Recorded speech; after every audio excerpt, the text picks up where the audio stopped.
Shalom Aleihim, Bapak Yahweh memberkati. Perkenalkan, nama saya Bambang dari Klaten Messianic Center. Klaten Messianic Center ini ada di bawah naungan Sinode Keilat Pemulihan Indonesia yang berpusat di Magelang. Klaten Messianic Center adalah wadah untuk kita belajar kitab suci dengan pola Ibrani, sesuai dengan komitmen kita untuk kembali kepada pola Ibrani. Karena kitab suci kita itu ditulis oleh orang-orang Ibrani, oleh orang-orang Yahudi. Bahkan Mesias kita itu juga orang Yahudi. Jadi pola-pola yang ada di dalam kitab suci kita itu pola-pola Yahudi atau pola-pola Ibrani. Sehingga kalau kita mau belajar kitab suci, kita harus melihat ke pola Ibraninya untuk kita mendapat pemahaman yang benar. Untuk kali ini kita akan belajar tentang kitab Kejadian. Kitab Kejadian di dalam bahasa Ibrani disebut Bereshit. Bereshit itu berasal dari kata ros yang artinya adalah kepala. Jadi kitab Bereshit adalah kitab yang pertama di dalam kitab suci. Jadi itu kitab yang menceritakan tentang asal mula segala-galanya. Sebelum kita belajar, sebelum kita masuk, mari kita baca terlebih dahulu, kita ucapkan terlebih dahulu pengakuan kita dari kitab Mazmur atau kitab Tehillim, pasal 124 ayat yang ke-8. Esrenu besem Yahweh, oses samayim we arets. Pertolongan kita dalam nama Yahweh, pencipta langit dan bumi. Haleluya, amin. Sekarang kita masuk ke dalam pengajaran kita, yaitu pengajaran tentang kitab Bereshit. Di dalam bahasa Ibrani, pengajaran kitab Bereshit ini disebut parasat Bereshit. Parasat itu artinya adalah pengajaran, dan Bereshit artinya adalah pada mulanya. Jadi parasat Bereshit itu adalah pengajaran tentang asal-usul atau asal mula atau tentang silsilah. Silsilah apa saja yang diajarkan di dalam kitab Bereshit? Di dalam kitab Bereshit itu kita akan belajar tentang silsilah langit dan bumi, yaitu tentang penciptaan alam semesta. Kemudian yang kedua adalah silsilah monoteisme, yaitu Bapa Yahweh sebagai pusat segalanya. Jadi kepercayaan kita atau keyakinan kita atau iman kita itu adalah monoteisme, bukan politeisme seperti yang sering ya kita dituduh kita itu politeisme. Itu tidak betul sama sekali. Kepercayaan kita adalah monoteisme, satu Tuhan.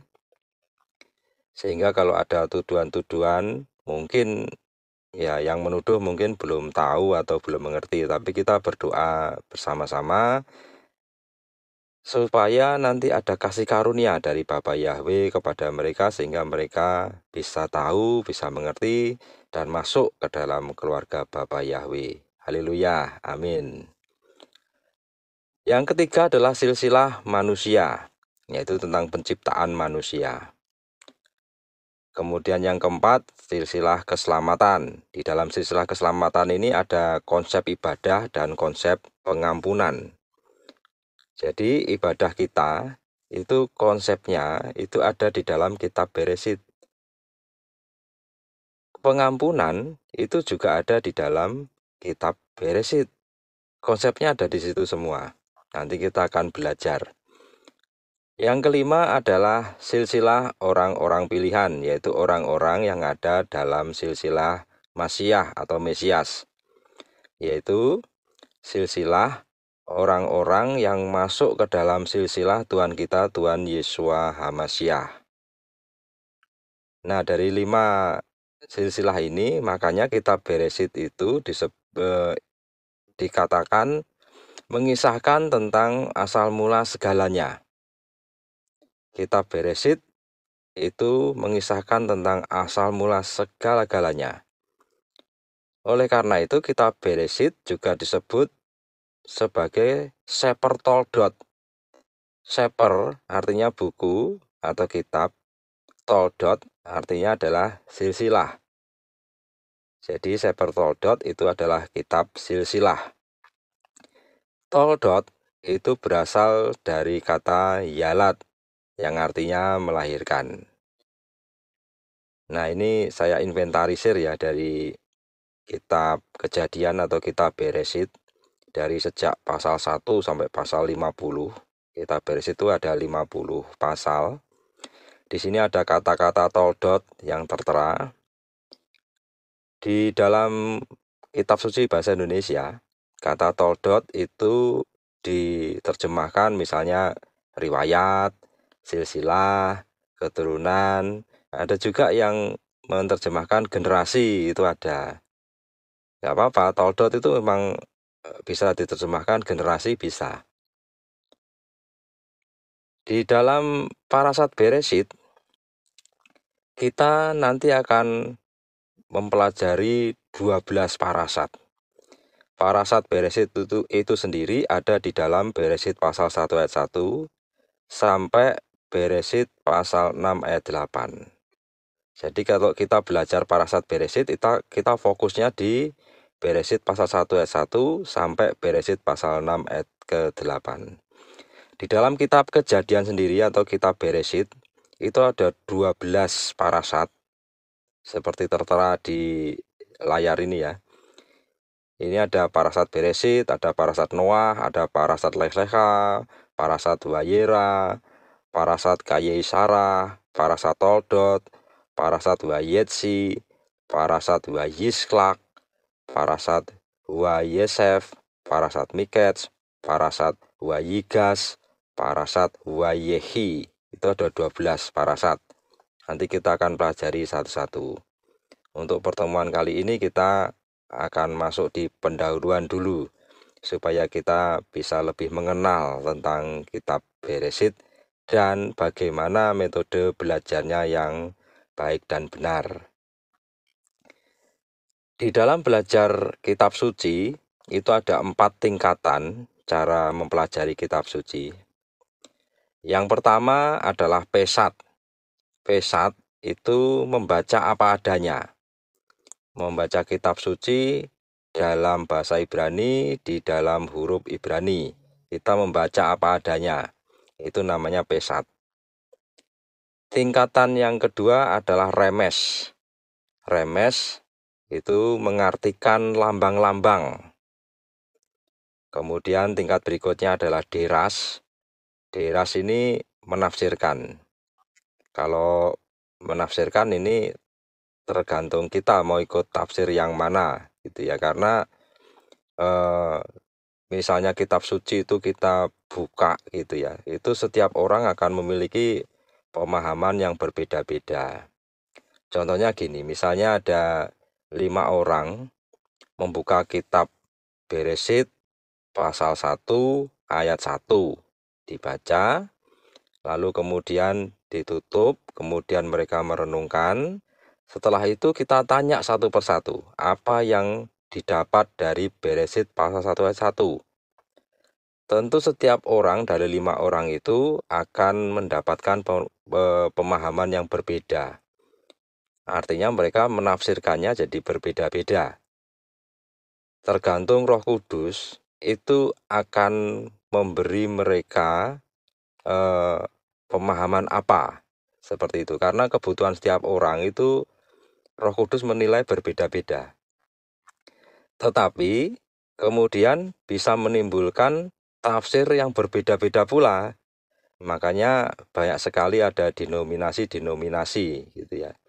Tetapi kalau kita kembali kepada parasat Bereshit yang benar, maka perbedaan-perbedaan itu tidak akan terjadi.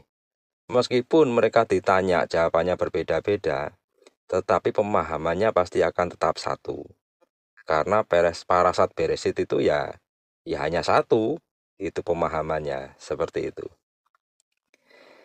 Lalu tingkat yang ada di atasnya adalah sot. Sot adalah pemahaman karena Roh Kudus. Ini bagi Bapak Ibu yang menjadi gembala atau yang sering berkhotbah, sering mengajar, ini tingkatannya sudah sampai ke Sot ya. Karena Sot ini sebenarnya tidak dimiliki oleh manusia. Sot ini dimiliki oleh Roh Kudus. Dan Roh Kudus ini memberikan kepada pelayan-pelayannya untuk mengajar umat, untuk mengajar kehilat. Jadi Sot ini dari Roh Kudus, yang punya Roh Kudus. Gitu ya.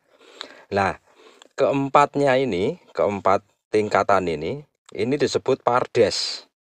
Pardes itu sebenarnya adalah singkatan dari Pesat, Remes, Deras, dan Sot. Jadi kalau Bapak Ibu Saudara sering mendengar kata Pardes, itu singkatan dari 4 tingkatan cara mempelajari kitab suci ini. Pesat, Remes, Deras, dan Sot. Dari Pesat, Remes, Deras, dan Sot ini oleh para rabi digunakan untuk menyusun yang namanya Midras. Terutama metode Remes dan Deras. Apa itu Midras? Midras artinya adalah mencari, mempelajari, dan menanyakan. Midras itu adalah tulisan-tulisan para rabi di mana mereka menjelaskan kembali apa yang tertulis dalam kitab suci. Jadi di dalam kitab suci itu itu satu tulisan, hanya satu tulisan, kemudian dibaca oleh orang banyak, sehingga seperti yang saya katakan tadi, akan menimbulkan penafsiran yang berbeda-beda. Nah, ini para rabi itu berusaha untuk menjelaskan kembali apa yang tertulis di dalam kitab suci itu supaya ada pemahaman yang sama. Jadi Midras itu tidak sembarangan ditulis oleh para rabi. Midras itu disusun dari hasil gemara. Gemara berasal dari kata gamar. Gamar artinya adalah diskusi. Kalau kita membuka kitab suci, di dalam Perjanjian Baru ada surat-surat dari Rasul Paulus atau Rabi Saul. Surat-surat dari Rabi Saul itu sebenarnya adalah midras. Midras untuk orang-orang Nasrani. Oleh karena itu, semua tulisan Rabi Saul itu pasti dasarnya dari Perjanjian Lama atau dari tanah. Tidak mungkin tidak dari Perjanjian Lama atau dari tanah. Jadi tidak mungkin keluar dari Perjanjian Lama. Tidak mungkin keluar dari tanah. Apa itu tanah? Tanah adalah singkatan dari Torah, Neviim, dan Ketuvim. Neviim itu dari kata Nevi. Nevi itu artinya nabi. Pakai akhiran im jadi jamak. Maka itu Neviim itu para nabi. Jadi nabi-nabi gitu. Mereka dengan ilham Roh Kudus mereka menulis kitab. Nah, kitab ini digabungkan di dalam kitab Neviim. Kemudian ada kitab Ketuvim. Ketuvim itu adalah kitab puisi-puisi atau kitab tulisan-tulisan gitu ya. Ini berikut ini saya tampilkan di sini mana yang Torah, mana yang Neviim, mana yang Ketuvim. Di sini kitab Daniel itu tidak masuk ke dalam kitab para nabi karena Daniel itu sebenarnya bukan nabi.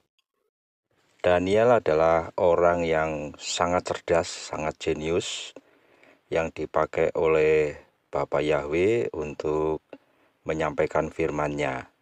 Jadi Daniel tidak masuk dalam golongan nabi, tapi tulisan-tulisannya masuk ke dalam Ketuvim atau kitab puisi-puisi atau kitab tulisan-tulisan.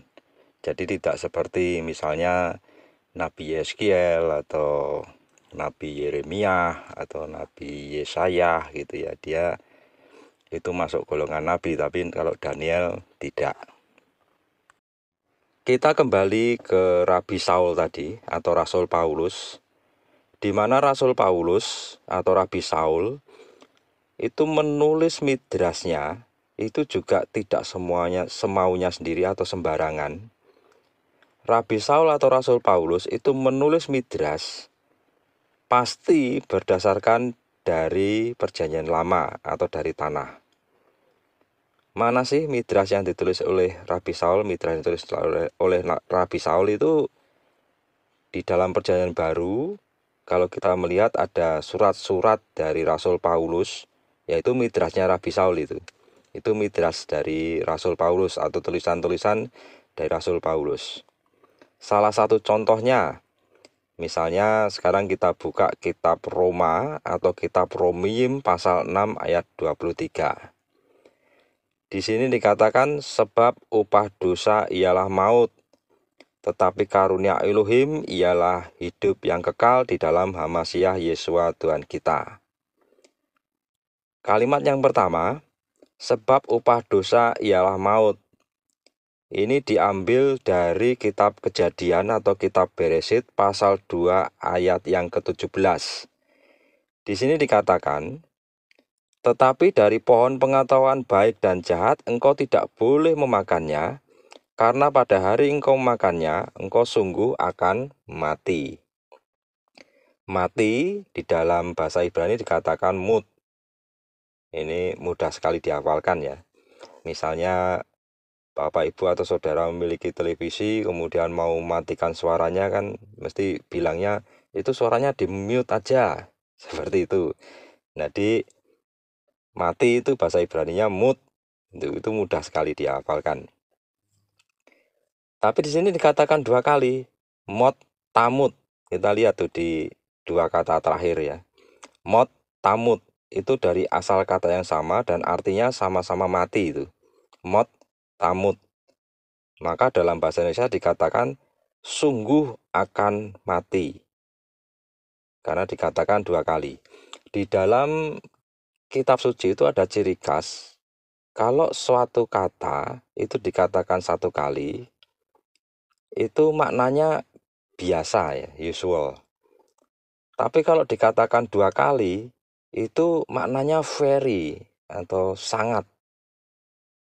Tetapi kalau dikatakan 3 kali atau lebih, wah itu benar-benar ditekankan oleh Bapa Yahweh ya. Jadi itu sudah termasuk ekstrim. Jadi kalau ada di dalam kitab suci seperti di Beresit 2 ayat 17 ini, di sini katakan motamut dikatakan 2 kali, berarti ini masuk ke dalam sangat, maknanya seperti itu. Makanya diterjemahkan sungguh akan mati. Ini kalimat dari Romiim 6 ayat 23, kalimat yang sebab upah dosa ialah maut diambil dasarnya dari sini ya, dari Kejadian 2 ayat 17. Lalu kalimat yang kedua, tetapi karunia Elohim ialah hidup yang kekal di dalam Hamasiah Yesua Tuhan kita. Itu diambil dari kitab Kejadian atau kitab Beresit pasal 3 ayat yang ke-15. Di sini dikatakan, dan aku akan mengadakan permusuhan antara engkau dengan wanita ini, dan antara keturunanmu dengan keturunannya. Dia akan meremukkan kepalamu, dan kau akan meremukkan tumitnya. Ini kalimat yang kedua diambil dari kitab Kejadian atau kitab Beresit pasal 3 ayat 15. Ini adalah kasih karunia keselamatan. Jadi keselamatan itu adalah kasih karunia. Kasih karunia itu artinya yang memberi itu sebenarnya tidak wajib memberi. Yang menerima itu sebenarnya tidak berhak menerima. Jadi itu dinamakan anugerah, kasih karunia. Nah, jadi yang memberi tidak wajib, tapi yang menerima juga tidak berhak sebenarnya. Tetapi karena ada kasih, jadi keselamatan itu diberikan dan kita boleh menerimanya. Itu konsep keselamatan.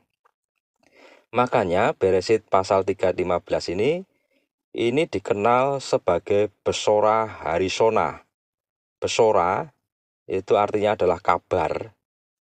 Harisona dari kata rison itu adalah pertama. Kalau hari pertama itu Yom Rison. Yom itu hari, Rison itu pertama. Hari pertama, Yom Rison gitu ya. Rison itu artinya pertama. Jadi Besora Arizona itu adalah kabar pertama kali. Kabar apa? Besora itu kabar tentang gospel atau Injil. Jadi Besora Arizona itu adalah Injil yang pertama.